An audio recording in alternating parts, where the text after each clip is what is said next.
after the game, Danny Emerman, who we were talking to, covers the Giants for KNBR.com, had a little sort of a snippy back and forth here with Gabe Kapler on why it was that he pinch hit for Wade Meckler. Earlier this series, we talked about why you stuck with Wade Meckler with the bases loaded against a lefty. Bases loaded against a lefty tonight, you decided to pinch hit Slater for him. What changed, if anything, in that decision? I'm absolutely happy to make the distinction, but I'm just curious if you know the distinction. Is it just Slater versus Ramos? Yeah, I mean, this is not a disrespect to Ramos in any way, but I think Ramos has like 4 career pinch hit at-bats. Slater's one of the best pinch hitters in baseball. So I don't mind, of course, explaining something, but I just sometimes wonder if the question is, hey, can you say it?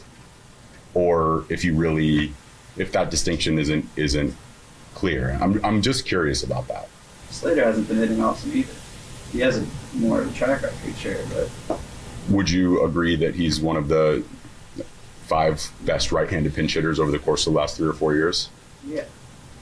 Do you think there's that creates a distinction between him and a guy that has 4 career pinch hit at-bats? Sure. Okay, so I'm not criticizing you at all. I'm just wondering if what you're asking is for me to say that, or if, like, whether or not there's a distinction at all for you. Man, just answer the effing question, okay? Who's the manager seriously. here? Why are you asking Danny Emerman? Why is Danny having to answer questions for Gabe? Just answer it, and don't. Yeah, I'm not putting you down. Like that's exactly what you're doing. You're the like manager. You're like going at him. Like, do you know what you're talking about? This guy's ever been one of the best. I mean, just tell him that then.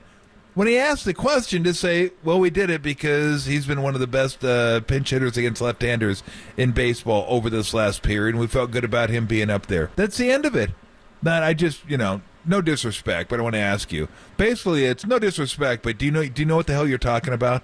I just want to make sure you know what the hell you're talking about. Yeah, he's disrespecting. Before we engage here. Danny's doing his job and asking a question that, by the way, every single other beat writer was responsible for asking and would have asked.